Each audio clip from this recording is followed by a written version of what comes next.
Chapter 199, Build the Demon Godfrey. Godfrey heard a voice in his head. Gabriel, I sensed your mana signature. Many will be on their way there, so I think it's time to return home. A tear appeared before Godfrey. He looked back, thinking about Isolde, who said she would come back. Right now, making sure Isaac and Lucy were attended to was his priority.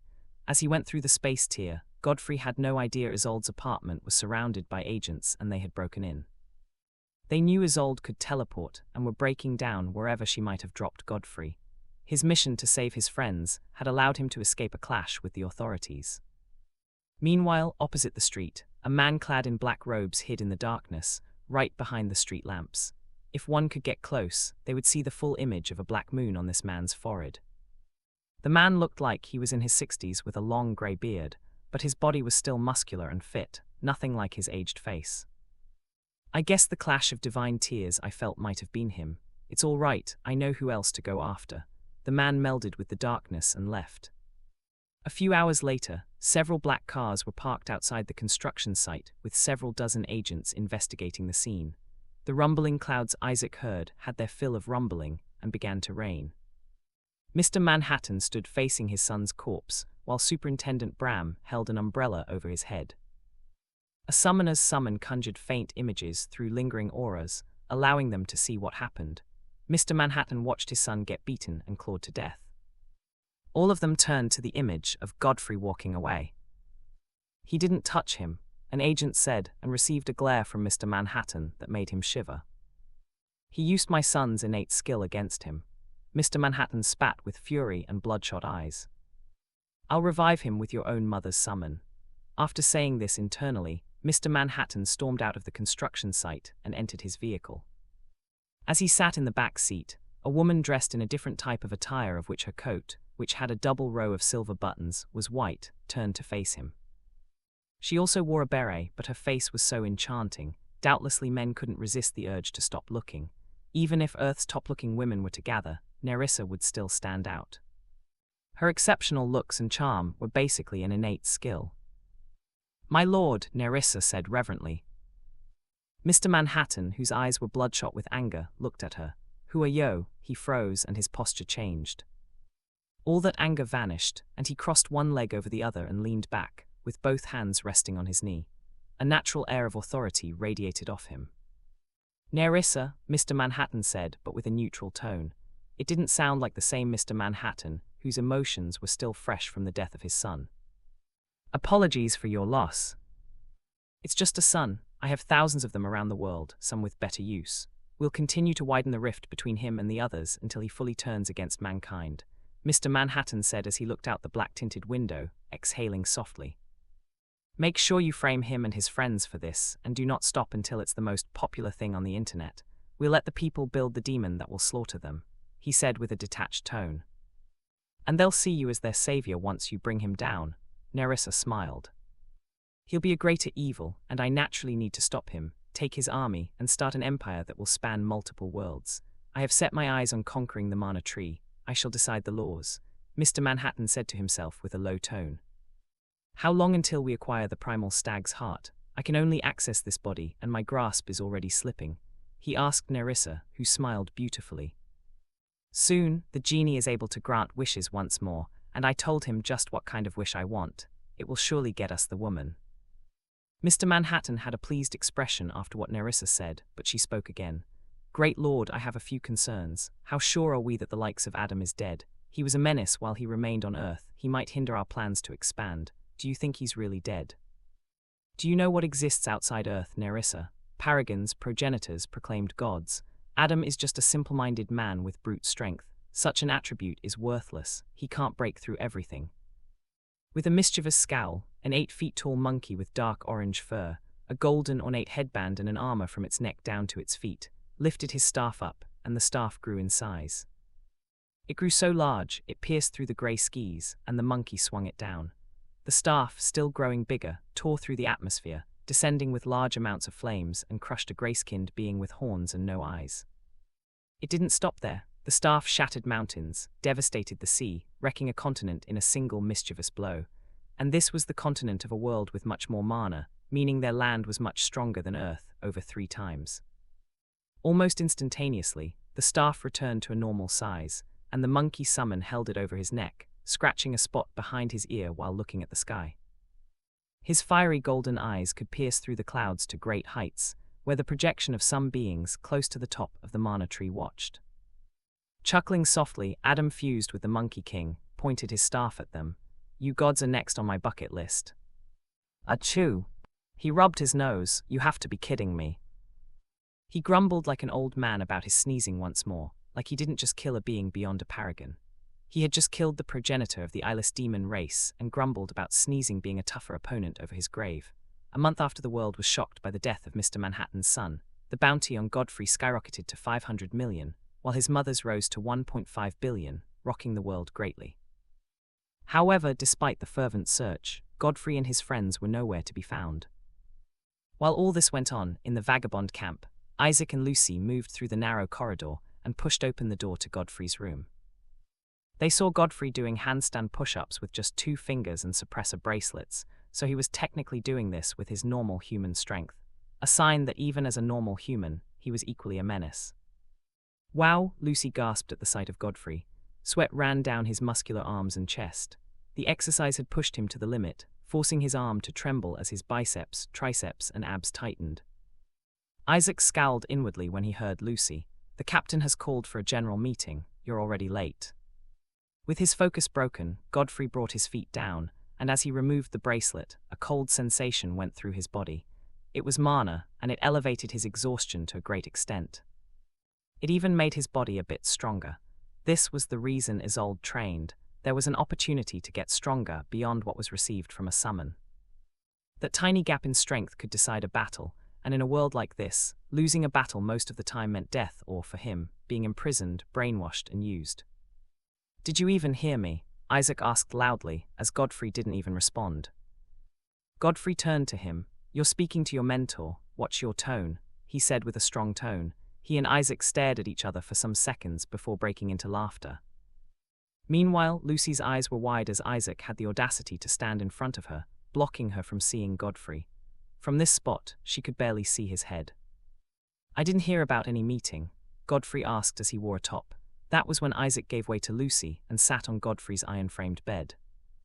"It's an emergency meeting. I hear Gabriel the watchman is the reason," Isaac replied. "HM." A few minutes later, Godfrey walked into a large underground hall where they had their general meetings.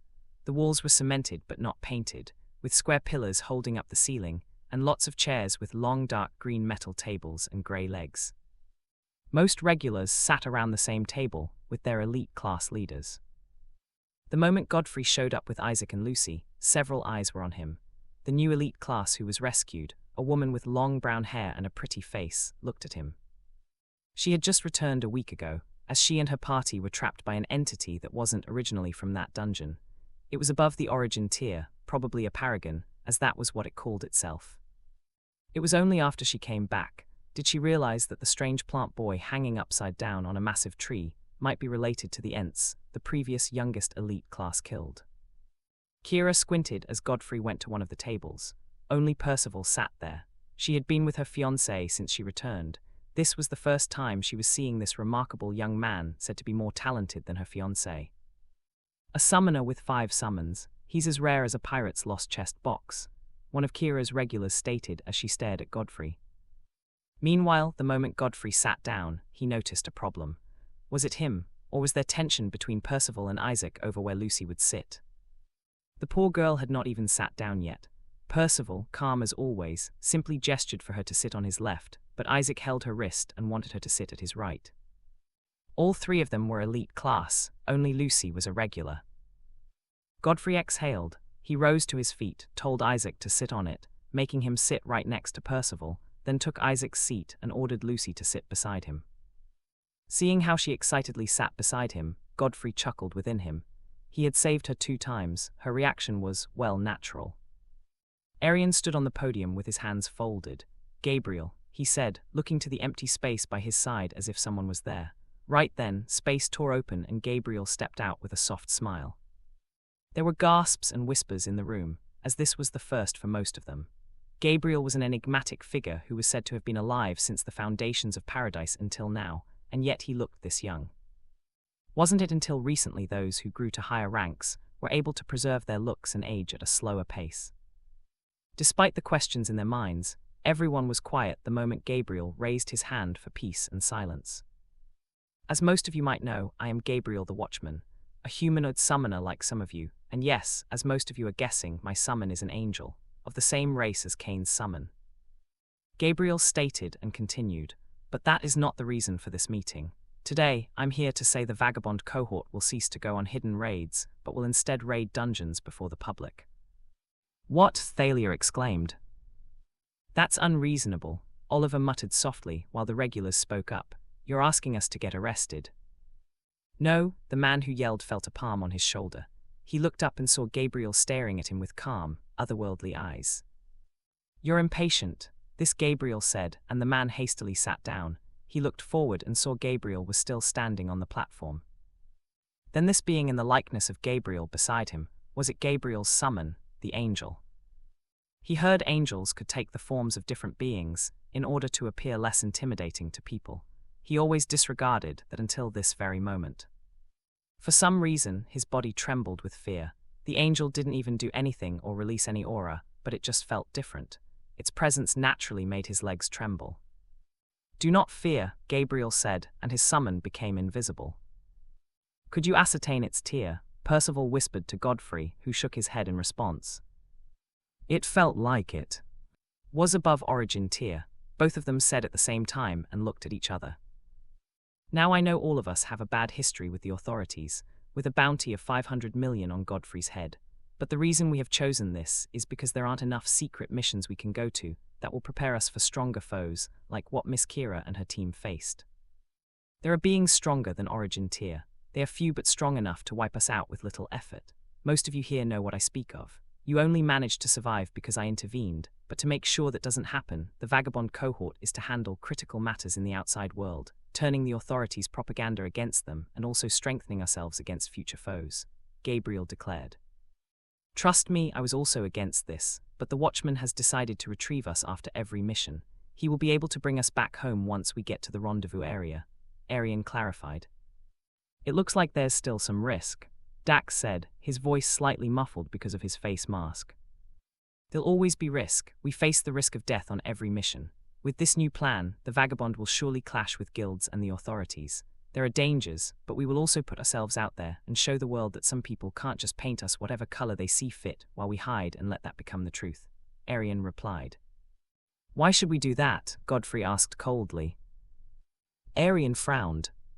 I've tried saving them once, and how did that turn out? My bounty increased. What's the use of being a hero? Godfrey tilted his head. So, every single person you've helped turn their backs against you. Do you know there are people who have protested in the past month for you but have been shut down, or that all that you've done have at least changed one or two individuals? Gabriel asked. With everything I do, they see me as worse. Soon, they might erect a statue titled the Golden Knighted Demon. Godfrey scowled. Knowing that, I still urged you to help Brooklyn. This is a battle. Everything you're doing has been turned against you by the authorities, and the end result is you living forever in hiding, and one day they'll find this place. This fight is annoying because people just love to pay more attention to the bad side, but that doesn't mean you haven't changed people. Or do you only see the bad too? Godfrey's eyes widened slowly. He turned to Lucy. She changed. Snow too, in a way. Including those few who formed a group to talk about his father.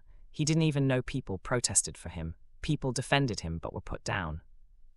It pained him. It hurt so much he wanted to crush every single one with the heart to hurt those around him. He wanted to explode in rage and let them fear. And if you can't bring yourself to think this way, you're fighting for the freedom of paradise to free thousands who have accepted you from the lies of the authority. Since they won't stop coming after you, go after them. Take what they have, and that's control over the people. If you can't be a hero because you don't have empathy for the people, then do so because they're your cards to victory. Gabriel's words were a twisted form of the ideal hero. You'll do well, your father is on his way, Gabriel said inwardly. In Athens, one of the few cities that still retained their archaeological beauty and had minimum destruction throughout the past century due to the little number of dungeons that opened up in the city, people went about their lives with smiles on their faces.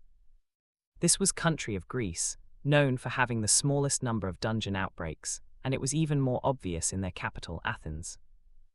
Andreas, a blonde-haired man in his early 40s, with his wife Zoe, came out of their home with their kids. A boy and a girl, with the boy George being the older and the girl Sophia, the last child. She was 8 while George was 11. "Who's excited for today?" Andreas beamed. Beach day, Sophia stretched her tiny hands into the air, her cheeks puffing up as she smiled widely, exposing her small teeth. Andreas, her father, turned to his wife. "Didn't you tell them?" "I did," Zoe chuckled. "We're not going to the beach, Sophia," George retorted with a low click of his tongue before turning his head away from his sister, whom he considered dumb.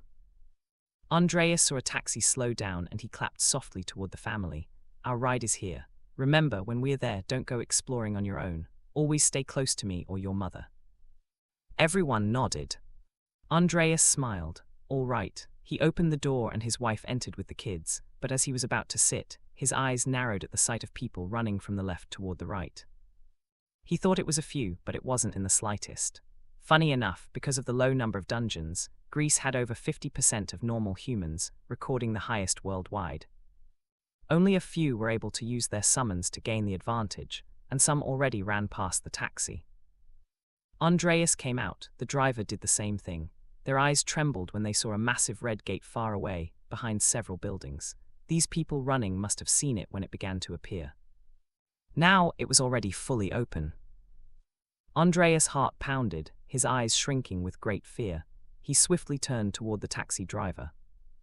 "Get in, we need to move."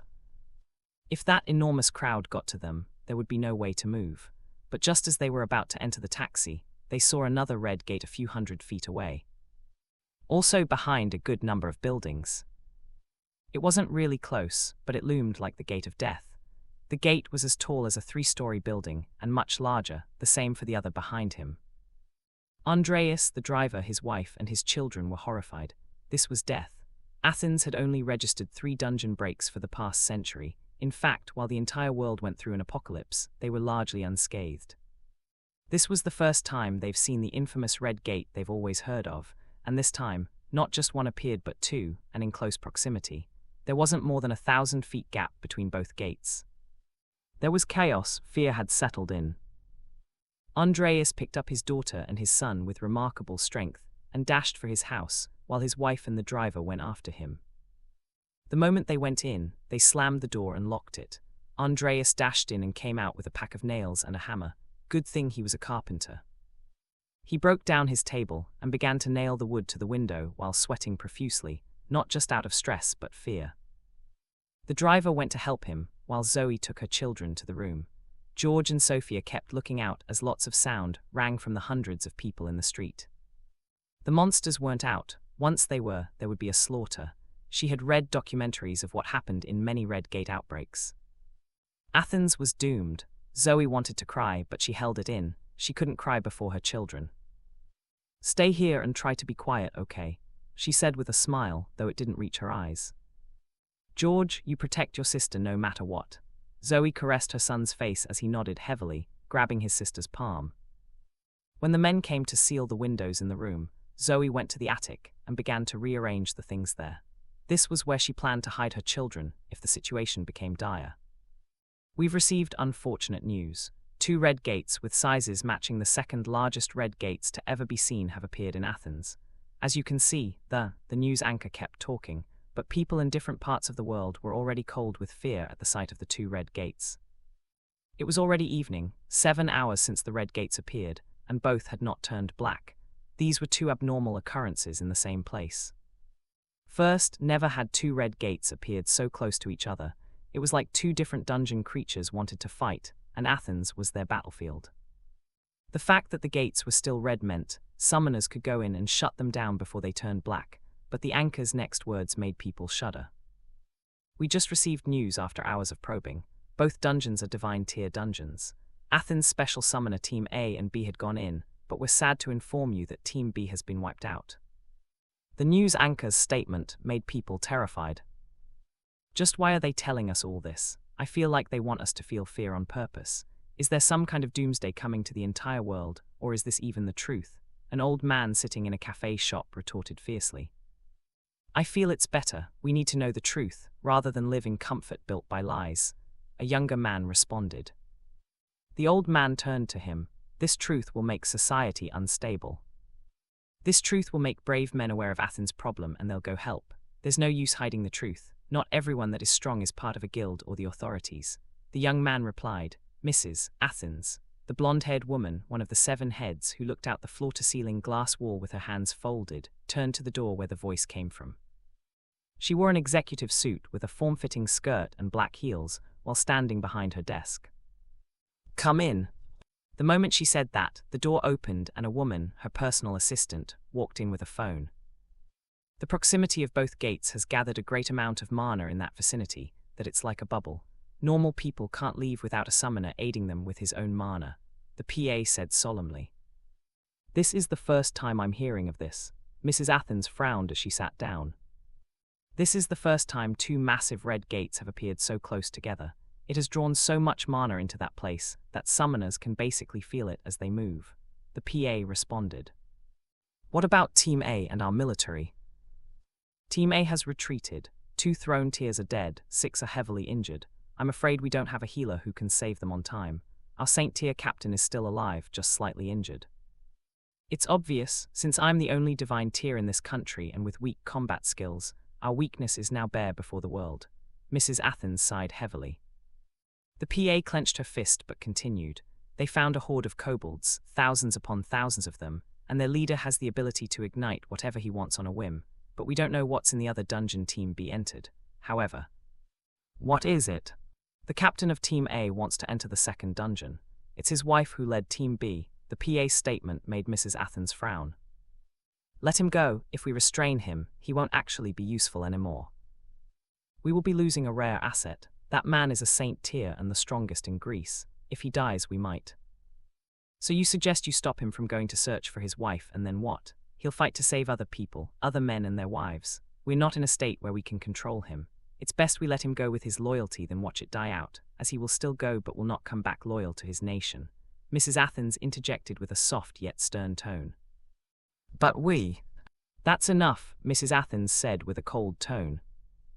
She was certain other heads would want to rally divine tiers from all over the world to help her, but that would mean they would encroach her space.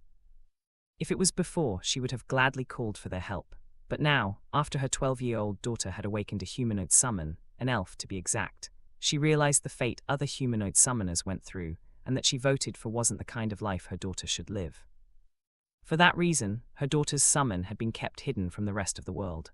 Powerful summoners coming here might expose this secret, but would she protect her daughter at the cost of millions? If Athens was lost, her position and power as a head would fortunately still remain, because heads were usually chosen mostly because of what their summon could offer. Or in very rare cases because of their political might, but their summon would still need a use, even if it wouldn't be as powerful as the other heads. Fortunately, she was the former. However, protecting her secret would mean allowing thousands or even millions to die. Once that happened, Greece would be off the map like some other countries before it.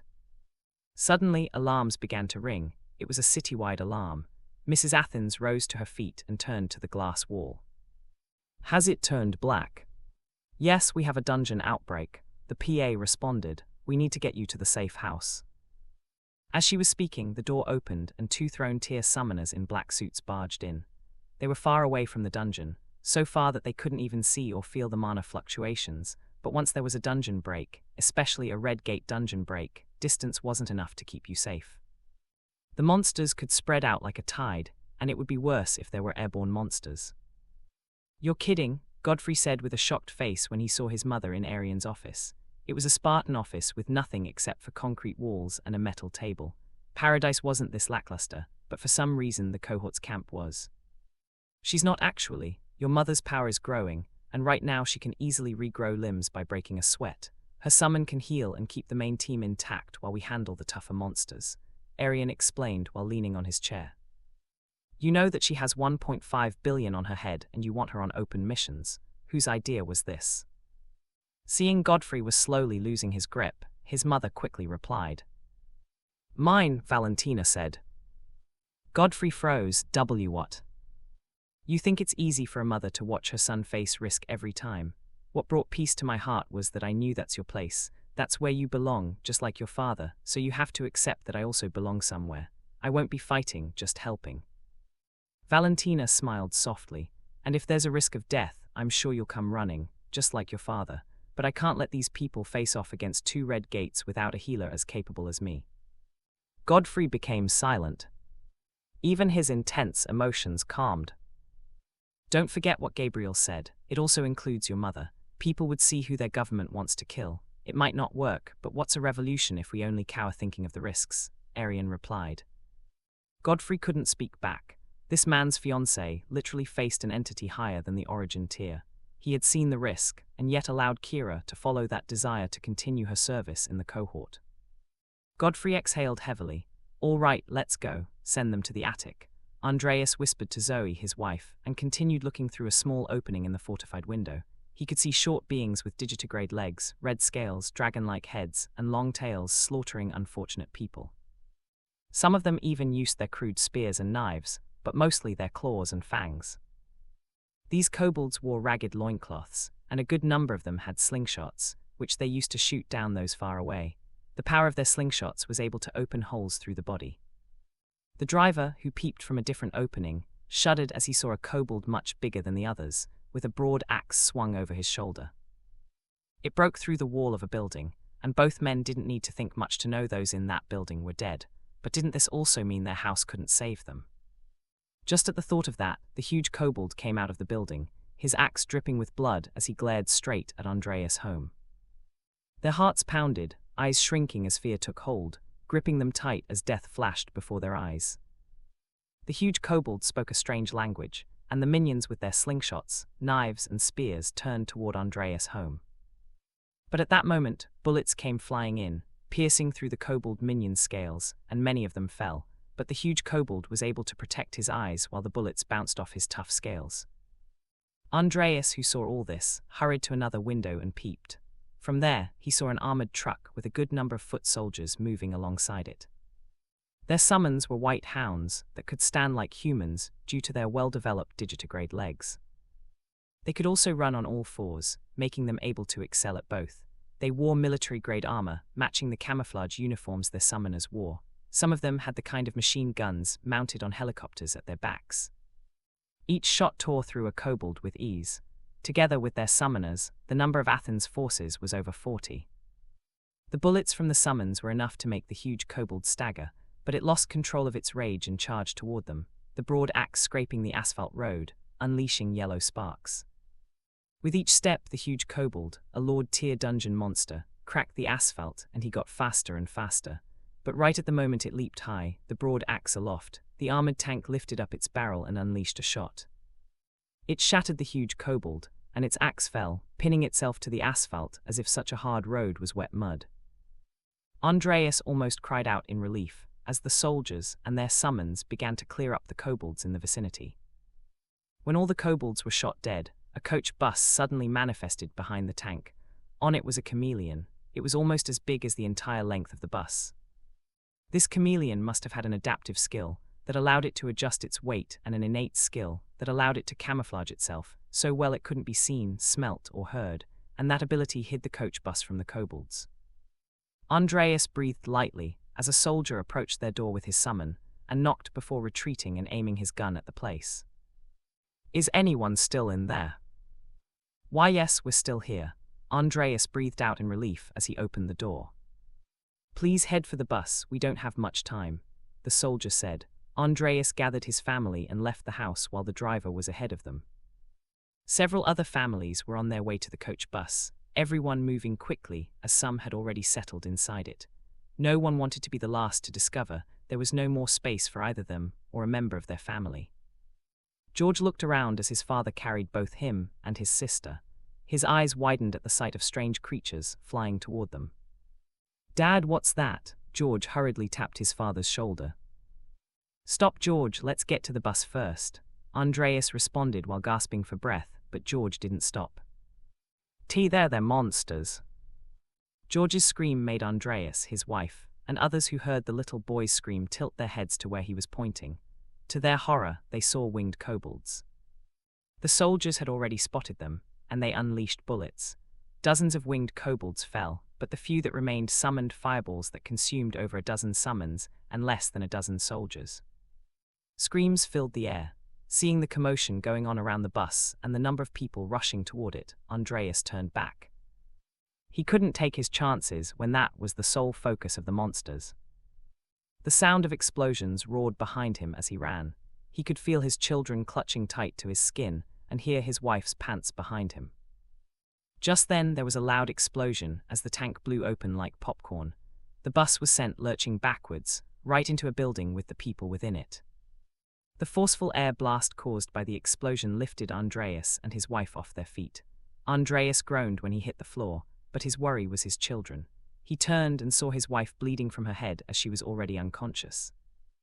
Andreas' eyes reddened. Zoe, he almost went, torn between his children and his wife. Then crude spears tore through the chests of the winged kobolds.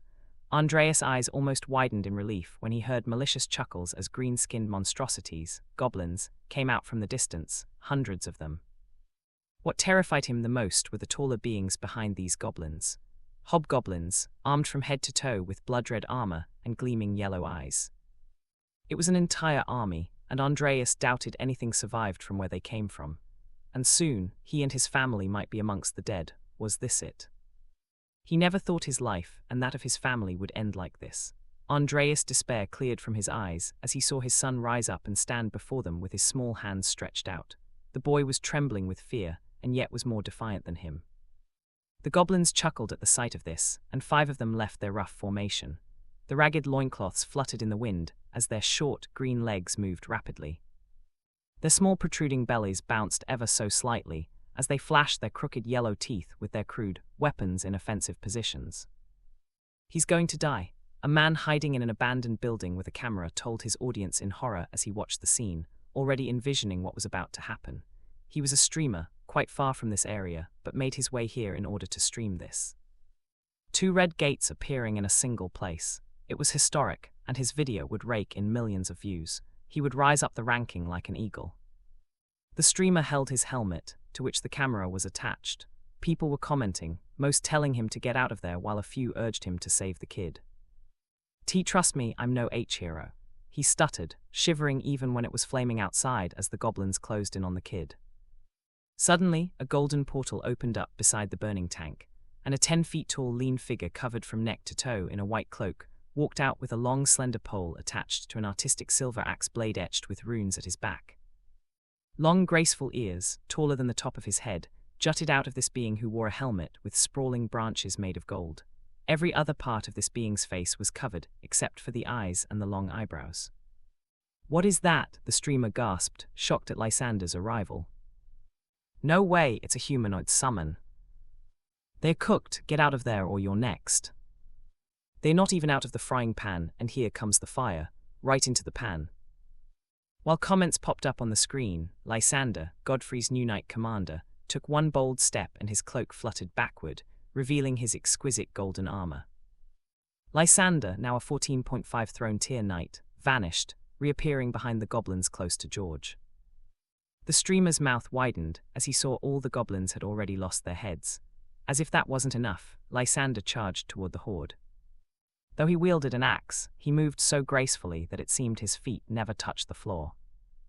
His cloak's fluttering was accompanied with the splashing of blood and decapitated heads. In what seemed to be a split moment, over 100 green-skinned goblins were killed. A hobgoblin pushed the smaller green-skinned goblins aside and roared at Lysander.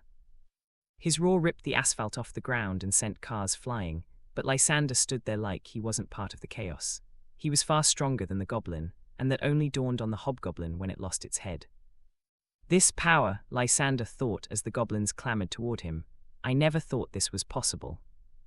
He touched a part of his chest plate where his false heart drummed with mana. His eyes gleamed bright as the hobgoblins charged at him with their inferior species.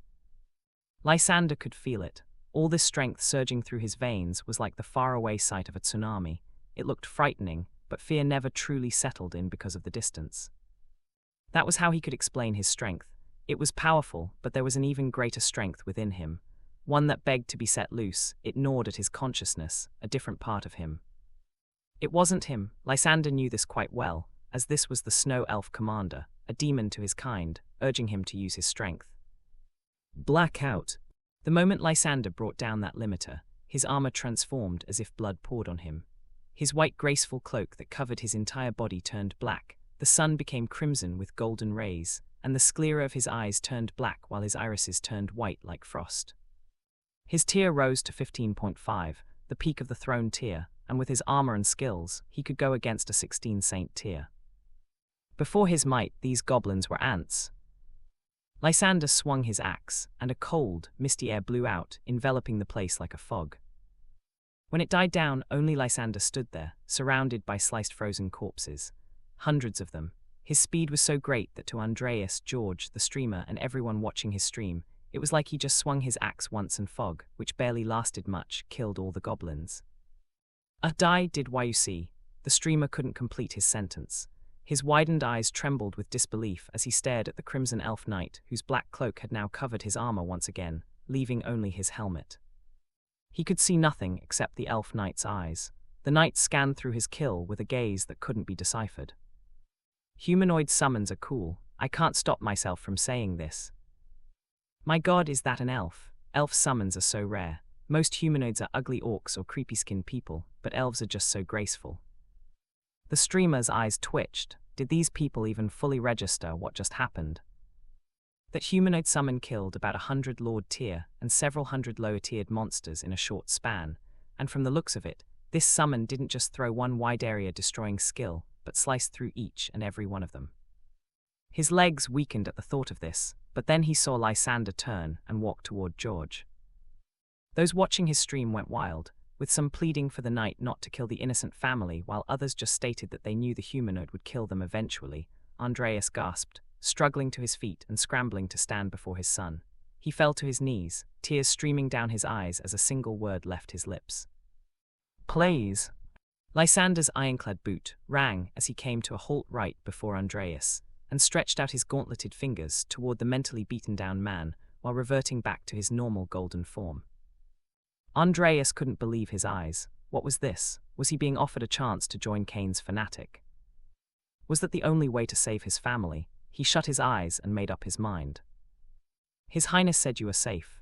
Hearing Lysander speak made Andreas dumbfounded, while George blinked several times. Did it just speak? The streamer almost pulled out his ears to inspect them. He wasn't that close, but he was sure that Golden Elf Knight just spoke. His Highness, Andreas muttered with a bewildered expression. Sitting on a skyscraper under the night sky, overseeing the chaos, a golden-haired young man smiled softly. You've made your first debut, Lysander. Godfrey rose to his feet, his hoodie waving a bit due to the wind that tousled his hair. Standing behind him was Tempest. His other knights had spread out, moving with their teams to bring down the goblins and kobolds that had populated this city, wreaking havoc and spilling blood. Don't let the others die, Godfrey muttered, and Lysander, who heard his voice in his own mind, blitzed past Andreas, grabbed the door of the coach bus, and tore it off like it weighed nothing. Seeing the knight bring out the people, most of whom were unconscious, the streamer and his audience were too stunned to react. What was going on here? Hey Tyler, you have to see this. A humanoid summon is saving people in Athens. A young man kept knocking on the door of his elder sister's room. She, who had just come out of the bathroom, had to open the door. Tyler, still a ravishing beauty with more charm after leaving high school, stood by the door with a towel tied over her head and another towel from her bosom to her thighs. What do you want? Tyler inquired with an irritated tone. Look at this, her younger brother shoved the phone before her face. Tyler tilted her neck backwards, her irritation rising, but Lysander flashed through her eyes, reminding her of the familiar golden knights she used to see in high school. Godfrey, that name popped up in her mind. Hate rose up within her. Why would she want to watch anything that had to do with him? And why would I want to see whatever this is? You don't want to see a cool elf knight, all right. Her younger brother went his way. After shutting her door, Tyler found herself searching for the stream on her laptop. Before she knew it, she was already sitting on a sofa in her room, reading people's comments and watching Lysander. He does know that there's 500 million on his head, right? This is beyond foolish. Tyler scowled but remained seated. As much as she disliked Godfrey, his defiance at this point was just too much to ignore. Just how did this young man think? While the streamer's livestream grew increasingly popular after the appearance of the elf knight, the vagabonds' main forces emerged from portals into a chaotic district where goblins and kobolds, thousands of them, charged toward each other, raiding houses and killing humans while closing in on each other. The appearance of space tiers, from which summoners with a crimson X symbol and their summons emerged, caught the attention of the kobold king, who led the charge of his forces. At the mere wave of his staff, buildings were set ablaze, the same with some unfortunate humans. It set its eyes on a little girl crying for her mother and looked away, averting its gaze toward the vagabonds, who had begun to move toward his enemies, and some were also heading toward him and his forces. All of them wore masks, and one of the most eye-catching was the one with a white mask, standing on a 2-story building with a tall, majestic stag who looked ethereal under the dull moonlight. The kobold king squinted and slammed his staff into the floor. Flames answered his call as they burst up from the earth, swallowing people who were trying to escape, including the girl. Suddenly, a monstrous creature descended from the clouds. It looked like the clouds were its new sea. The head of the Leviathan alone made the kobold, an 18.7 divine tier dungeon boss, frown. It had considered everything so far as nothing but a mere nuisance. However, this great beast might be a threat. The Leviathan poured water from its mouth, quenching the flames. As if that wasn't enough, the woman with the white mask touched her summon, and its blue horns glowed. Glowing water manifested out of nowhere, swirling around the people who could already be considered dead. In mere seconds, their scorched skin came back, their eyes, ears, everything the flames took was restored as the water went into them. The kobold king froze at the sight of this.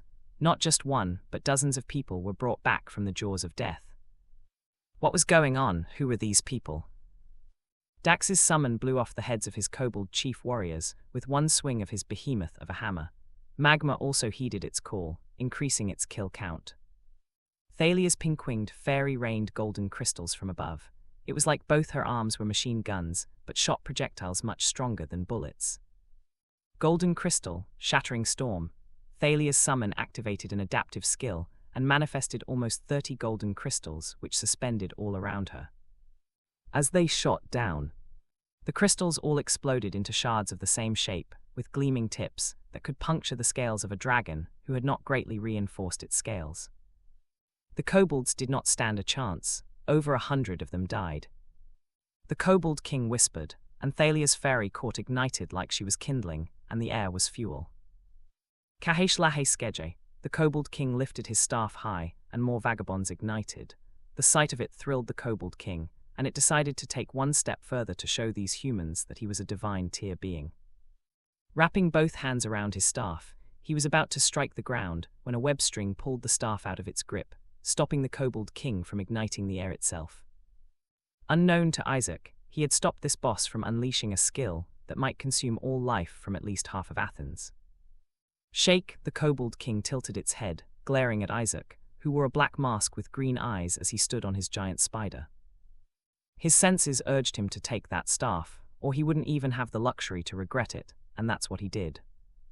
Come and get it, Isaac scowled, creating a maze of webs as his summon scuttled away. Even if he was weaker than the kobold king, his web immunity to flames should buy him some time. Isaac was wrong. The gap between king tier and divine tier was huge. With a single snap, all the webs, strong enough to even stop bullets from sniper rifles, burned away. While chasing after Isaac, the kobold king suddenly realized he had stopped sensing that huge beast for a while now. That little bit skipped its mind in the heat of the moment. Realizing this, the kobold king looked up, but the Leviathan was gone. You shouldn't have come to our world. A cold voice rang, forcing Kobold to look ahead. There, a blue-haired 12 feet tall being with golden scales, blue scales from its waist down, claws, fins, and eyes like the ocean sat on a throne made of water. It struck its golden staff into the ground like a king. The kobold king's eyes shrank when it noticed this being before it was more than a threat. At that moment, King moved. The kobold king's eyes widened as it sensed him right beside it, swinging his golden trident with one arm. It couldn't escape as the trident took off its head. The kobold king's body dropped to the ground, and Percival deactivated fusion. He separated from his summon and stared at the kobold's corpse for a while before turning.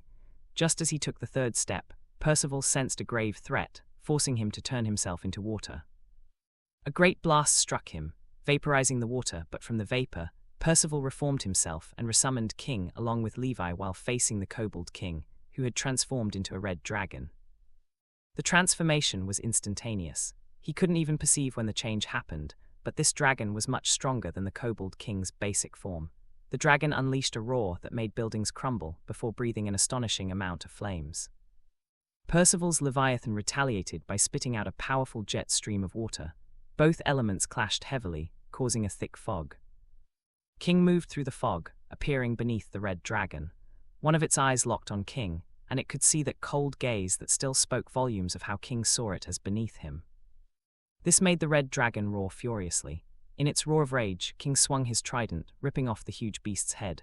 Its eyes froze. It couldn't believe King could cut through its scales, but the truth dawned as its head landed heavily on the ground.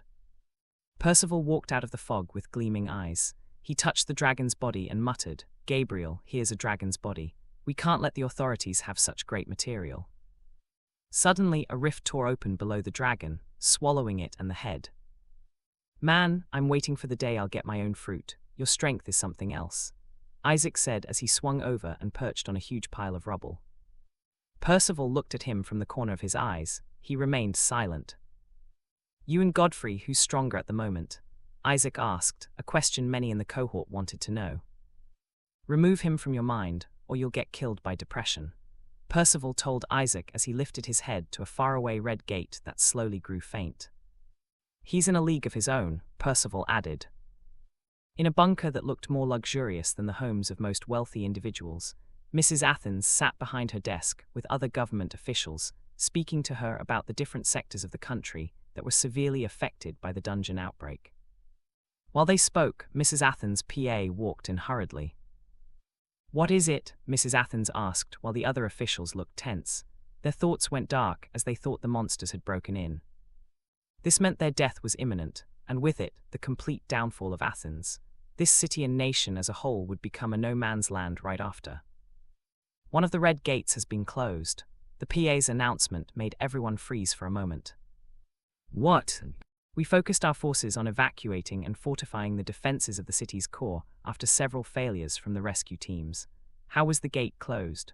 a lieutenant general asked with disbelief written all over his face. "I found a stream that is currently going viral. There are humanoid summons going around saving civilians, and they're also the ones who have kept the main army of the goblins and kobolds away from the core. If not, we would have been breached." The PA's response was unbelievable. "Kane's fanatics. Since the red gate is closed, someone killed the divine tier boss," Mrs. Athens said, and it dawned on all of them. A divine tier summoner, one of the top few, so rare that one could barely be spotted in a population of 1 million, was out there. "We've sent out drones and did a widespread tier gauge. We've indeed spotted one divine tier." The eyes of everyone widened. There was indeed a divine tier out there. But there were more than one. There was another. However, we also spotted a fully realized origin tier summon. "What did you say?" Mrs. Athens gasped, frightened at what she just heard. A realized origin tier summon meant a summoner with an actual origin tier summon. She knew there were origin tier summoners on Earth, but they were so rare there were not more than 100 of them worldwide. How in the world was one of them in a country like Greece? A place like this was bad for their growth. In fact, they could level this place if they wanted. Such summoners had to be discussed with. If they were provoked, it might be a nationwide catastrophe. Mrs. Athens frowned when she noticed her PA's face. "What is it?" she asked. Her PA exhaled and lifted up her head to face all these high-ranking officials in charge of the country. "We also saw something we didn't believe." What? "We sensed a summoner with a tier above the confines of Origin tier." Everyone's face went pale. Beyond Origin tier, was that Kane? Was Kane back? Unfortunately, we couldn't ascertain if this information was true, as our device was broken. This further terrified the executives. Their fear wasn't toward the monsters anymore, but toward that entity, that soul being beyond any human currently on Earth. Should such a being still roam this world? Standing on a skyscraper with his hoodie billowing due to the cold breeze, Godfrey yawned softly. "Lysander is doing quite well, but why is that goblin boss not leaving the dungeon?" He turned toward Tempest. "Come, let's go check it out." Saying that, Godfrey leaped several dozen feet into the air, landed on another skyscraper, and leaped even higher. The feeling of the wind billowing against his face as he soared high above every building was exhilarating. He felt free as a bird. His eyes gleamed as he landed right before the red gate, with Tempest descending behind him. 36 hobgoblins guarding the gate were about to move when Tempest's double-bladed greatsword left his arm, slashing through all of them before returning to the Knight Commander's gauntleted hand. Let's go. Walking through the red gate, Godfrey found himself on rocky terrain, facing a spiked fortress a few hundred feet away. The fortress stood before a cliff. Godfrey's eyes narrowed at the sight of hundreds of dead hobgoblins, and yet more were still alive. 2 of the strongest goblins led the charge. One wore a ragged robe and held a staff. He could control objects with his mind, and in a battlefield with lots of discarded weapons, this mini-boss was a devastating force. The other mini-boss was a green-skinned goblin bigger than a hobgoblin. It wore a bronze crown, had a bulging stomach, and armor from its shoulder down to its wrist. This goblin held a longsword. It wore a shield like a belt head of the ropes holding his loincloth. Both goblins, with their army, were against a small group of summoners. This was Team A led by Atlas, who came in search of his wife. He came with his entire team who had volunteered to come, but he didn't anticipate the numbers of the goblins. They were 5 times the size of the kobolds. After killing and killing, even his T-Rex had grown tired, and that was when everything changed. 2 of his comrades' summons were slain by the mage goblin, leaving their flanks open for the goblin horde to push in, separating them. It became an individual battle, and they were barely hanging by a thread. Atlas clawed off the head of a goblin and staggered, almost hitting the hard ground. He was tired, drenched in his own sweat and the blood of goblins, yet it seemed like they were endless. His eyes flashed with despair when the bronze-crowned mini-boss casually shrugged off his T-Rex's bite and stabbed it. Atlas used exchange, pulled out a dagger and stabbed down, but the Saint Tier dagger, his most prized possession, broke against the mini-boss' neck. It wrapped its arm around Atlas' neck with a cruel smirk. Just then, Godfrey flared up his aura, unleashing a pressure that descended on the battlefield like a gigantic hammer. Golden lighting fell from the sky, transforming into lightning warbears led by the Bear Lord. The land crackled with lightning, and Godfrey used item materialization to manifest a spear made entirely out of lightning. He launched it. The spear slaughtered everything in its path, leaving a trail of black glass on the rocky ground as it pulverized the bronze-crowned mini-boss head. Another killed the mage goblin. "Handle these goblins, none of them should follow me," Godfrey said as he blitzed through the battlefield, vanishing into the fortress. "Iris," Atlas whispered. He didn't know who his savior was, but he hoped he could save his wife if she was still alive. In a great hall within the fortress, a short, ugly goblin with a large nose sat on a huge stone throne, looking down at the humans kneeling before him. All of them had red swollen marks on their backs, with huge hobgoblins holding whips which they had used to flog all these summoners, to the point where some of them were unconscious. Having lost a lot of blood, and being subject to the cruelty which pleased this goblin king for hours, most of them were pale white and at death's door. Hearing the goblin king's laughter as one of her comrades was whipped without mercy, Iris trembled with hate and rage. Unfortunately, they couldn't do a thing to this goblin. It was the weakest-looking boss she had ever seen, but had a terrifying innate skill. It was a 19.5 divine tier boss with a deadly skill that made everything around it blank. Meaning, every kind of power or special ability would vanish in the presence of this goblin king. As far as she was concerned, this boss was invincible, and not just Greece but many other countries would face its cruelty once it was tired of them. "Please spare me," the girl who was being whipped cried weakly. She had just graduated and was one of the very few with a throne tier summoner. Her advantage placed at the very top of this country, but here she was, helpless and a victim of torture by a sadistic monster. "Heh," the Goblin King pointed its crooked finger at the girl, laughing manically. Iris shut her eyes, sobbing as she heard the hobgoblins assigned to flog her return, but at that moment, the huge door both fell with a loud sound. Dust blew against her. Turning, she saw a golden masked man standing at the door. "No, you can't fight this monster," Iris said, but with a low tone as she barely had the strength to even speak. The Goblin King's eyes flashed, and stones rose up, sealing up the exit. "It can somehow control this fortress. I see why it didn't come out. That aside, the moment I entered this place, it felt like I stepped into a bubble that blocked symbiosis." Godfrey looked at his hands. He felt a lot more ordinary without being able to sense mana. Shah Keev, at the Goblin King's orders, the hobgoblin soldiers charged at Godfrey. Godfrey cracked his neck as he was surrounded by hobgoblins, the biggest of their kind. One of them swung its axe at him, but Godfrey grabbed the axe blade, broke the axe in half, and threw the axe blade into the hobgoblin's forehead. What? Iris couldn't believe her eyes while the Goblin King squinted. Godfrey clenched his fist. He just couldn't show this to Victoria. He didn't want her to feel even worse, because, after learning mastery, his body had adjusted. In different terms, biologically, he could be considered a superhuman all on his own. He first threw a punch that opened a hole right through a hobgoblin's head, before swinging his feet, ripping through the necks of 3 hobgoblins like his foot was a sharp sword.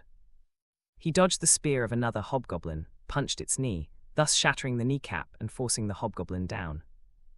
Godfrey followed up with an uppercut that ripped the hobgoblin's head from his neck, before launching a roundhouse kick, launching 2 other hobgoblins to distant walls. The moment they hit the wall, the entire hall shook. Iris' lips parted. Godfrey walked past her, right up the dais staircase where the Goblin King was petrified in shock. You might have won if your ability happened to affect your body. Godfrey spoke, his very voice sending shivers down the spine of a top-level divine tier, a being that could make a nation submit. Godfrey punched the goblin's face into the stone throne. Cracks spread outward and the throne fell apart. Can all of you see this? The streamer, hiding in a building, peeked through a window as he gazed at a red gate. A man with a golden mask, a black hoodie, walked out with his hands in the pockets of his hoodie, and behind him were members of Athens Team A and Team B, while a row of golden knights stood outside to welcome them. Precisely, Godfrey. The streamer couldn't believe his eyes when the elf knight he had been trailing, along with other bigger-looking knights, all bowed their heads before vanishing into their portals as the red gate closed down. Those people don't look like they're in a state to fight, and according to my information, they went in there hours ago. That means that golden-masked man cleared the gate, and the elf knight is just one of his summons, the streamer gasped. His comment section went wild. Meanwhile, Iris and Atlas were shocked to see the knights. Even after they vanished, the shock lingered. Thank you for saving my wife and her comrades, Atlas said gratefully. Godfrey shot him a glance from the corner of his eye. I never knew, he replied coldly and continued walking, but none of them knew a soft smile appeared on his face as his eyes softened. The goblin and kobold army aren't finished, but with the gates closed, the streets will be filled with Athens' forces. Meet us at the rendezvous spot, we're leaving. Upon hearing that, Godfrey leaped over a 6-story building and continued until he vanished from Atlas and Iris' sight, despite their enhanced vision. While moving, Godfrey suddenly heard something that made him freeze. Someone is with me, a member of the authorities. That was his mother's voice, and this telepathic transmission was directly to him. Godfrey's eyes gleamed, golden armor plates manifested all over his body, and he shot forward. The earth cracked open, a massive amount of gale rising up as he blitzed through kilometers in an instant. On a 4-story building, Valentina stood beside her summon while staring at a woman who tied her hair into a bun. She wore an executive, form-fitting suit and held a small girl with similar blonde hair. I'm not here for a fight, Mrs. Athens said softly. Valentina shut her eyes. You would have to tell him that. Mrs. Athens saw something flash from the distance, and in the next moment, an armored being was already high above the building, his cloak billowing. 6 portals opened, and 6 knights emerged, weapons aimed at her and her little girl as Godfrey landed, his golden eyes extremely cold. She's in danger. Seeing this, Mrs. Athens' PA summoned a black mantis oozing miasma, a peak-tier saint-tier summon which she fused with, teleported, and reappeared above Godfrey. Her speed gave her advantage over some divine tiers, making her summon one of the unique kinds. However, Godfrey's eyes followed up with her speed. No, stop, Mrs. Athens screamed just in the nick of time to stop Godfrey from delivering a blow that would open a hole right through her PA's skull. Even the PA knew she was dead the moment she appeared above him. It was a feeling that was so real that she felt she had died several times already. Godfrey allowed the PA to teleport away before addressing Mrs. Athens, give me one reason not to kill you right where you stand. Mrs. Athens held her daughter tightly. Show them. Freya nodded despite being frightened and opened a portal. An elf came out. It had long golden hair, a bow, a quiver at its thigh, and was clad in green leather armor.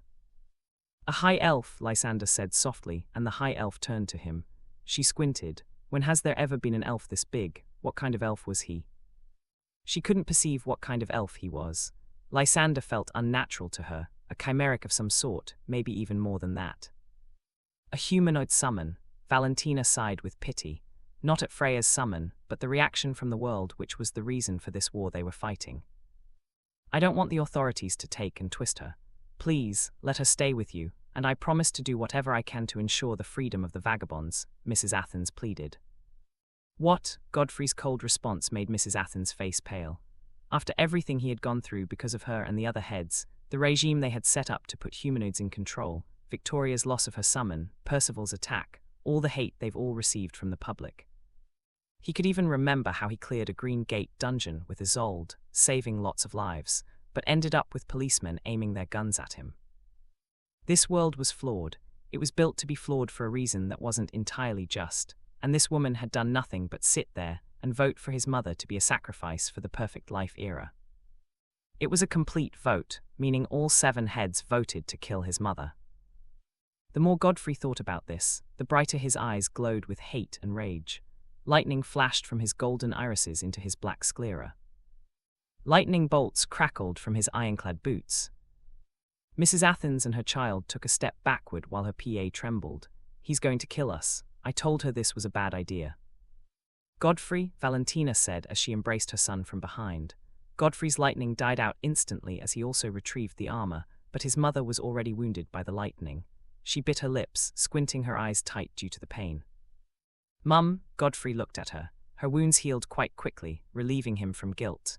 Although her healing water, which had more healing capabilities, couldn't work on her, Valentina had a passive ability to heal her wounds. Recently, it had evolved to detoxify any harmful substance. "We can't leave her here," Valentina told him with a soft tone. "We'll take her," a voice rang as a space rift opened up and Gabriel came out. "The plan was a success."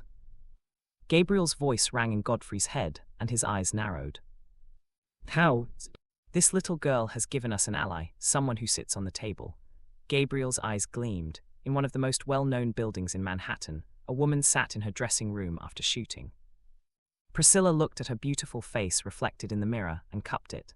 Due to Isolde's family intervention, she and her mother were eventually freed. She was still under protection. Lots of other entertainers in the Pagoda Guild industry envied the dragon officers who acted as her bodyguard, but that was all. She had fallen from what she once was. Her name and brand, Rainbow, crashed the day Percival flooded an entire island, and was later framed for killing and feeding a Manhattan high nurse to his humanoid summon. Priscilla sighed as her eyes moistened. She did not want anyone to see her so vulnerable. Pagoda Guild functioned on fame and strength. Ever since her fall, she had kept descending down the towering building until, finally, she was at the 100th floor. She, the famous Rainbow, was someone who had an apartment, a massive luxurious one at the 165th floor, only below the legendary 166th floor. Her name echoed with the likes of XYZ, the legendary shooting star, and other few stars that were known worldwide, but now here she was, struggling to climb back up that ladder that she once ascended with ease. Now she was subjected to constant activities to keep the few fans she had, yelled at by her bosses. Where was her promised world tour? It was gone, yet she could never blame Percival. He hid his summon for a decade. Their father was there when it happened. He broke one of the fundamental oaths to keep Percival out of the clutches of the authorities. He knew he would become someone else entirely and maybe give up his son, so he went to a summoner who cleared up that portion of his memory and left the house. A painful decision. Priscilla could remember how her mother sobbed when she told her what really happened. Her father knew he might be the one to sell out his son or end him, so he left. Unfortunately, that same fate befell him. The authorities, they were too big to be fought. This was why she picked up the career, to rise up and free the hearts of the people with her songs. Now she could only watch that dream sail away. She loved what she did. Why did it have to turn out like this? How much would the authorities take from her? Her father, her brother, her voice. It was suffocating. Thinking about all this, tears streamed down Priscilla's eyes. After spending a moment to wipe her tears, she came out of the room. The dragon officers looked at her, though she couldn't see their faces because of the mask. Are you all right? One of them asked, noticing her puffy red eyes. I am, let's go, I'm tired. Rainbow, where are you going? We're not done. Her manager walked into the corridor, but when he saw her face, his expression softened. I want to rest. Go ahead, I'll speak to the crew, he replied. Priscilla nodded at him and left the place. She went toward the elevator, and when it opened, her eyes widened as 3 handsome young men stood there. The XYZ gang. Priscilla, it's been a while, were you avoiding us? Xerxes asked with a charming smile while caressing a dove. Priscilla took a step back and turned toward the other elevator. She was about to walk toward it when Xerxes held her wrist. What's going on? He asked innocently. You know what you did. You used your abilities on me and framed my brother. Priscilla glared at Xerxes with hate. Oh, Yiming clicked his tongue. That's unfortunate. We wanted to keep our friendship with you. He leaned against the elevator with folded arms. Priscilla felt disgusted, but why had her bodyguards not acted? She turned, and her eyes narrowed in horror as she discovered both dragon officers stood there frozen in time. They were king-tier summoners. How was this possible? The Yiming she knew could never do that. Could it be? Feeding really did make them grow so strong at a rapid pace. We're going for a family reunion. Why don't you join us? Zane offered a hand with a soft smile that usually made lots of fans faint out of excitement. And what if I refuse? Priscilla glared at them. I wouldn't if I were you. After all, it's your family reunion. Your mother is there. I mean, a grand black moon was sent to get her. There's no way she would refuse his invitation, Xerxes said while caressing his dove. Priscilla's eyes widened. It had been 2 weeks since the vagabonds saved Athens, and it went viral. Lots of debates had gone up, especially after Mrs. Athens thanked the masked saviors. She and her manager were betting to use this opportunity to once again rise from the ashes, and the people who put her and her family into this hellhole were back. Mr. Manhattan sat at his desk, looking at his large office with a smile as he watched the streamer's video of Godfrey leaving a red gate. You've grown, struggling to change a view I have set up for a century, are we now? He chuckled. I admire that, Mr. Manhattan said. Just then, a man came out of black smoke that appeared out of nowhere. It was an old man with a grey beard, the tattoo of a full moon on his forehead, and deep, terrifying eyes. He was the same man that wanted to kill the Manhattan students during their exercise in the undead desert back when Godfrey was a sophomore. It's done. The Grand Moon went on one knee and lowered his head. Mr. Manhattan smiled as he picked up a glass cup filled halfway with water. He had been watching that cup since morning. Look at this. He lifted up the glass cup as the Grand Moon gazed at it. It's so calm, you could drink it to quench your thirst. You could swim at a beach, play beside it, or do whatever you like. It's loved, it's naturally serene, beautiful, a sight to behold in its vastness. But Mr. Manhattan's eyes gleamed. When it rages, it knows no friend from foe. The disaster it causes is almost unprecedented. Through the cup, Mr. Manhattan looked at the view of New Manhattan. He could see the city through the ceiling to floor window behind the grand black moon. Goodbye, Manhattan, he muttered to himself. He should have seen it by now. Should we leave? No, I have no further use of this body after this. Let him drown with his city. I wonder what the world would say about vagabonds after just one of them wipes out a city of tens of millions, Mr. Manhattan replied. Percival went to a public phone to make a call. He was in a dungeon city and had been doing this for a while. It was the only way he could check up with his family, since his sister was adamant on chasing her career and not coming with him. His mother naturally chose to stay with her. After dialing another number for a line which was quite hard to track and would be discarded after a month to ensure security, Percival waited. Percival Jackson, that strange voice made him freeze. Before he could cut the call, the stranger spoke. Don't do that, we have your mother and your sister. It's just a dinner, but we don't really know what's on the table. You know what I mean, right? The call went off. Percival couldn't believe what he heard, but a black portal opened up beside him. He could see what was on the other side. This was an underground train station. So, whoever called him could open a portal just through the voice. A man who could see the seashore from his home walked over to his window with a frown on his face as he looked at the sky. It was 4:30, but it was cloudy. Dark clouds blanketed the sky, hiding the sun's bright rays. The sight of the sky alone made the man's face solemn. There was no forecast for rainfall, Dave muttered under his breath. Many others noticed the odd phenomenon, causing thousands in many parts of Manhattan to look at the sky with worried expressions. Some quickly made swift turns back to their homes. On the other hand, Percival walked into the Underground Railway with the horn of a faraway train making its way into his ears. He could sense the station wasn't far away, but he still ran toward it, his heart pounding hard. As he set his eyes on the bright station, all he saw was an empty station with his mother and sister tied to the railway, with the bright lights of a train right behind them. Percival heard its horn on his way here, but never did he expect his mother and sister were tied to the track. Judging from their faces, they had been screaming, and now their faces were clouded in horror. Mrs. Joy saw her son at that moment and screamed at the top of her lungs, "Percy, get off the track." Percival's eyes gleamed as he moved with an incredible speed, eyes burning with anger and hate. He didn't want any of this. He wanted his peaceful life, far away from fighting, but they just couldn't live with him alone. Percival knew they wanted to see what he would do, if he could actually save his family or watch them die.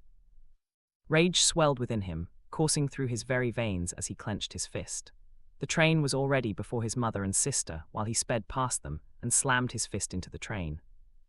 A loud sound rang, spreading through the tunnels as the road at the surface split, cracks spreading like it would never stop.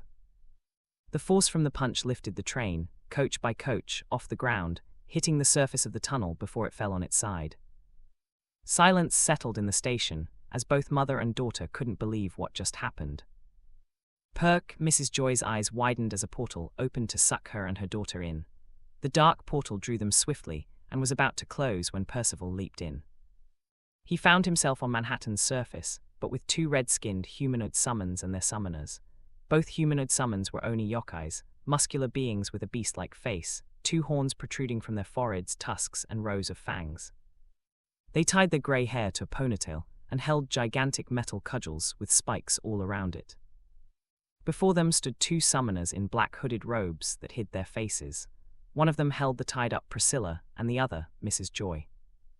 The sky rumbled at Percival's appearance, and it began to rain, a heavy downpour right off the bat. "Let them go," Percival declared, his voice cold as frost. The clouds rumbled as he spoke.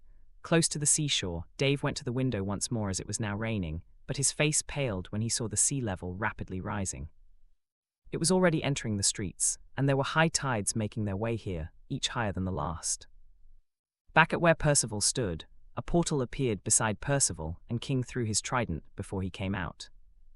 One of the Oni yokai, a thrown tear, wasn't able to react fast to the trident, and it pierced its skull. King vanished and reappeared before his weapon. He pulled it from the Oni yokai's head, leaped over the second yokai's cudgel aimed at him, transformed into water, and reformed above the yokai. He stabbed his trident into its skull, killing the second one. "Priscilla, Mum," Percival rushed toward his mother and sister. As he united them, he also called for Gabriel, but after several times trying to reach one of his cohorts telepathically, it finally dawned on Percival. He was drawn out. "There's a bounty of 100 million on your head. The authorities are truly willing to pay quite a lot for you young boys," a voice rang. Percival turned his head and saw a man 200 feet away. He wore a trench coat and had red hair. Both his hands were in his pockets. Percival frowned.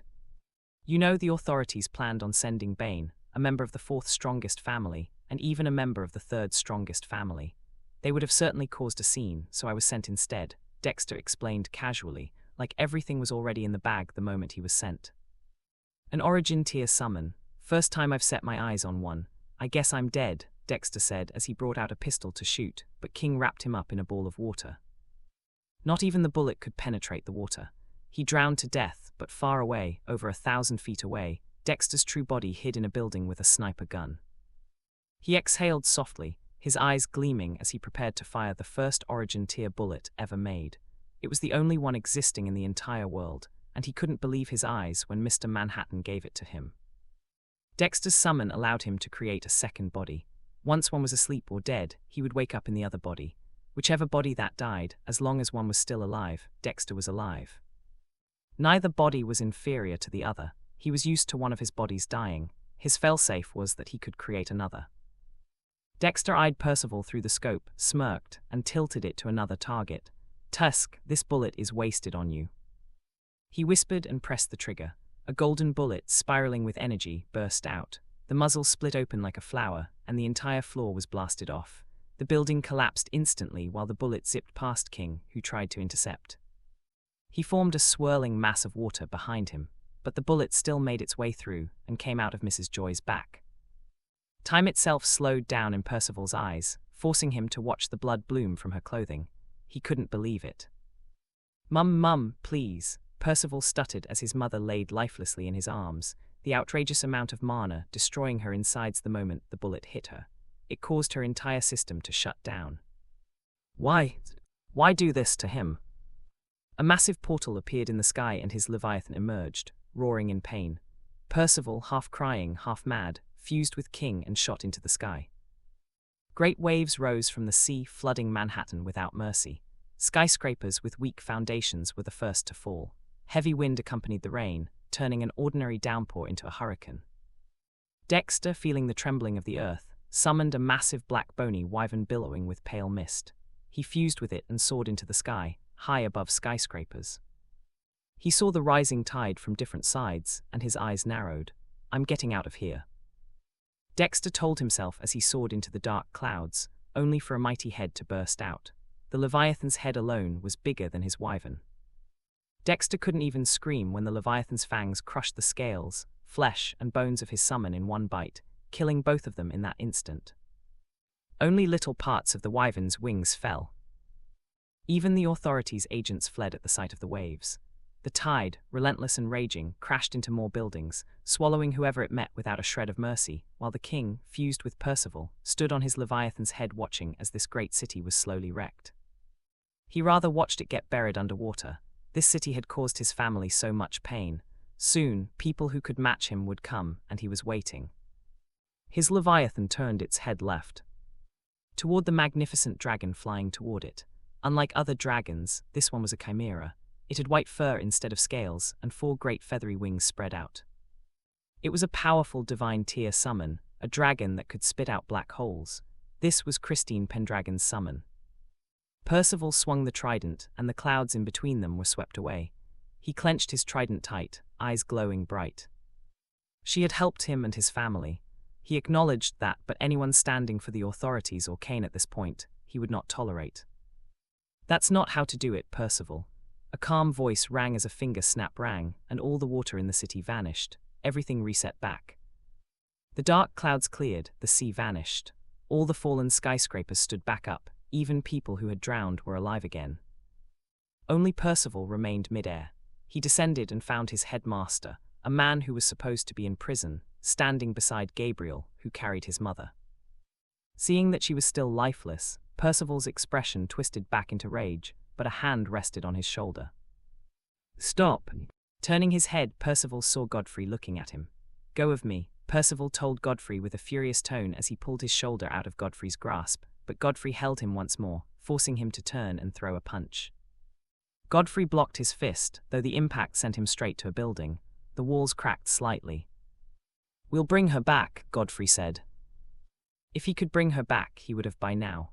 Percival snapped his head towards Sebastian, who had exhausted all his mana, his eyes gleaming coldly.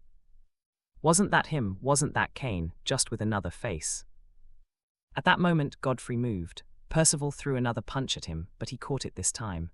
The air exploded, ripples spreading out with fierce gales.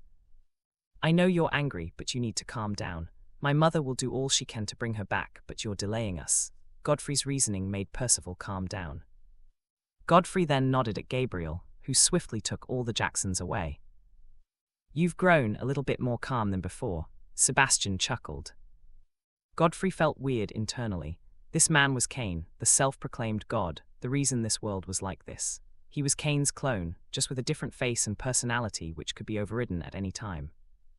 Sebastian, his headmaster, the man who protected him in secret during his school days, was the same man waiting to claim his summons, scheming to sacrifice his mother, yearning for all humanity to bow beneath his feet. Cain was a complicated man. "I know Gabriel brought you out, but what I didn't know was that you've taken a fruit," Godfrey said, referring to Sebastian's strength. "It found me even in prison," Sebastian sighed. "The mana tree has plans for me." "I see." I mean the true me. Sebastian's statement made Godfrey's eyes widen. You found out. The mana tree showed me. After eating my fruit, I unlocked a skill that allowed me access to a memory where I was being sculpted by none other than Cain. Sebastian's solemn tone made Godfrey's heart more complex. What exactly should he feel at this moment? It's best you kill me now. Sebastian lifted up his hands, looking at Godfrey, who just stared at him, clenching and releasing his hands. I guessed you couldn't. No worries. Gabriel made plans. Sebastian turned back, his hands up as armored vehicles drove toward into the street with some airborne summons swooping in. A space rift opened up and Godfrey vanished, leaving Sebastian, who was quickly surrounded by the authorities. He went on his knees as they closed in on him with guns and summons. You have a lot of explaining to do, Bram said with a hardened face as he glared at Sebastian. Unbeknownst to him, this man on his knees wielded the power to walk untouched, to cause havoc, and no one would even know about it. Take him, Bram declared. An agent swiftly cuffed Sebastian and took him into an armored truck. In paradise, Godfrey walked into a round room from where he could watch his mother behind a glass wall, attending to Percival's mother. Her primal stag stood before the lifeless woman as it conjured glowing water on the bullet hole. Percival's mother had already been attached to life support machines, and their readings stunned everyone, including Godfrey. No wonder the room was so tense. Mrs. Joy was surprisingly still alive. It was a miracle none of them could explain, but they could only hope his mother's ability could heal her, or Mrs. Joy's effort to hang on to the land of the living would be meaningless. Godfrey looked at Percival, who stared without flinching for a second, while his sister was on the verge of crying, even with the stains of past tears on her cheeks. Fear seeped into Godfrey. If Percival could descend into this state due to his mother's current state, what would happen to him if the authorities managed to get their hands on his mother? His eyes slowly widened. His anger was way worse than Percival's. He worried if that was the part of Cain's plans, but his current concern was Mrs. Joy's state. How was she still alive? You might be wondering why she's still alive, Gabriel said, looking at Arian and other elites who were quietly hopping for Mrs. Joy to live. Seeing all eyes on him, Gabriel explained, she's alive because she isn't a normal human anymore. What? Priscilla gasped. Gabriel nodded as he looked at Mrs. Joy, who laid on the table with her eyes shut. She has awakened. Symbiosis is what's keeping her alive. It's extremely rare, but it stated that average humans are those who just couldn't get past the final step, despite the aid of awakening platforms. However, less than 0.01% managed to awaken due to different circumstances, most likely an undying urge to live in the most helpless situation possible. Gabriel touched the glass wall.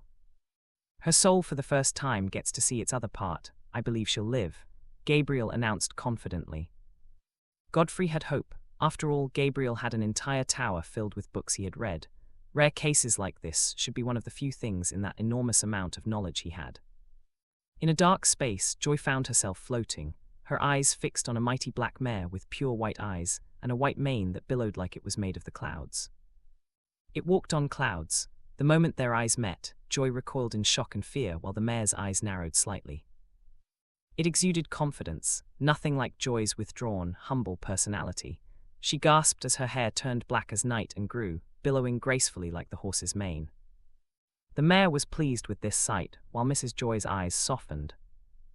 Of course I can see it. A horse, it might be a female. It's still petrified, but once you awaken, you'll see that your summon is more magnificent than the ones you admire. Her husband's voice rang in his mind, reminding her of when they were still just friends. He had looked into her eyes, claiming he could see into her soul. Right now, she didn't know if he guessed right or really saw into her soul's space, but that memory made her eyes moisten. Mrs. Joy's eyes opened, and they gleamed. As she sat up, she saw Valentina looking at her. Through the glass, several others also gazed at her. Her eyes locked on her children, who stared at her like they saw a corpse gain life. A portal appeared beside her, and a tall black horse emerged. Mrs. Joy placed her palm on her summon's neck with a soft smile. I have a summon. Percival and Priscilla rushed in and embraced their mother. Some hours later, when it was close to the evening, Godfrey stood on the north gate with Percival, Isaac, and Lucy as they watched Valentina, Mrs. Joy, Freya, and Priscilla having fun in the tall field. Mrs. Joy mounted her horse, who galloped on clouds. It also manifested clouds beneath Priscilla and Valentina's feet, lifting them off the ground.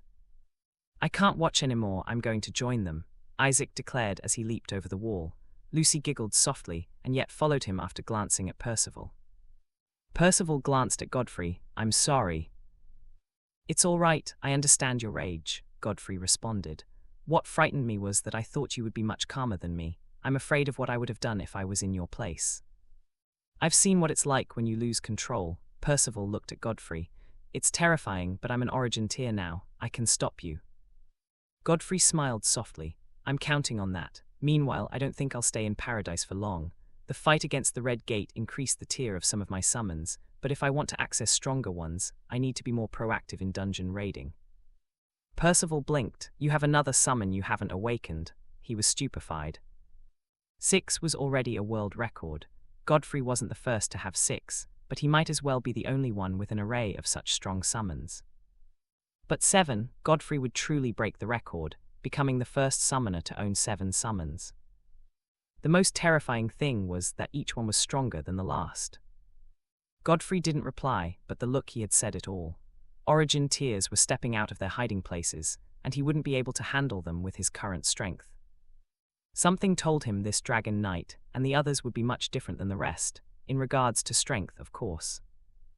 He was about to unlock some powerful knights with powers beyond belief. Knowing that he could have access to such power made Godfrey unable to sleep well. He needed it. If Cain managed to get a hold of Sebastian, then the entire paradise was doomed. Deep within him, he felt it. Cain was coming for his mother, and this time that self-proclaimed god intended to succeed at all cost. Percival's situation revealed to him that there were more hidden cards Cain could pull out. Should the gang join you? No, I need all the cores I can get. Godfrey's reply made Percival click his tongue. Quite a selfish king, he mused. What about her? She likes it here. Godfrey looked at Freya, who lay on a floating cloud with a blissful face. We all like it here. It's a place we can express ourselves without judgmental gazes and the authorities hunting us down. Isn't it strange? If you think about it, the hate we receive is because of one man, Cain, not only because of what he did in the past, but because he has never allowed it to leave the minds of people. He caged that fear inside of them, forcing them to chase people like us out to either join his followers or become a vagabond. The entire structure was built by him, with his clones unknowingly voting for his ideals, strengthening his political power, Percival said with a solemn face. How's progress with Lucy? At this rate, I don't know who will get her, you or Isaac. Godfrey's out-of-subject reply made Percival glare at him.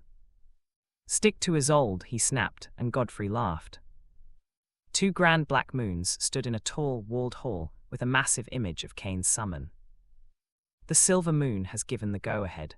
Once the genie makes the wish, we will have what we need to resurrect the Lord of Summoners, one of them said to the other. What about the boy who has the Fathani as his summons? Bodhi will be sent to lead the mission, and he is an origin tier summoner. Failure, I believe, will not be possible. Both esteemed figures walked through the hallway, receiving bows from those they came across until they entered the grand hall, and their faces paled at the sight of the huge glass that held a great amount of water where Cain was placed. However, right now, their god was nowhere to be found. Both of them quickly kowtowed, trembling heavily. The door behind them opened, and the sound of heels tapping the hard floor struck their ears repeatedly. Both of them looked and saw Nerissa in her silver robe, which couldn't reach the floor because of the great length of her heels. Her eyes fell on them. In a bar within a dungeon city, a handsome man with black hair held a small glass cup in his hand. His eyes would shimmer, and the cup would change its color. I guess with the black glimmer, I can project my own illusion into the world, and it would become a reality, Snow mused inwardly. Godfrey can close down a divine tier red gate. That's impressive, but I hope that's not all he can do. The mana tree should have given him a fruit. If it hasn't, then he hasn't reached the origin tier, but that's impossible. Hey, handsome, a girl waved at him with a charming smile. Snow shot her a glance and waved his hand. Get lost. The girl's face changed. Just then, Rowana walked through the dancing crowd, came to their seat with wine in a small bucket filled with ice. She looked stunning in her glittering pink gown. Snow looked at her and her pink gown changed to black with glittering silver shimmer. Rowana glared at him. Snow reversed the effect and took the wine. As he was about to pop it, 2 men in black suits approached him, one of them being Agent Bram himself. Master Adonis White, it's been a while. We've noticed you've been a lot more interested in dungeon raids than school of late. Bram told him with a firm tone. Snow raised an eyebrow. And what does that have to do with you? Well, since you won't become an agent anymore, you'll be paid as a freelancer, and your mission will be to help us find Godfrey. I assure you, the reward will be worth it. Thanks for watching. Please subscribe and like the video and comment down if anything wrong in the story, and if have any suggestion to a new novel, or want next part of any series, comment down.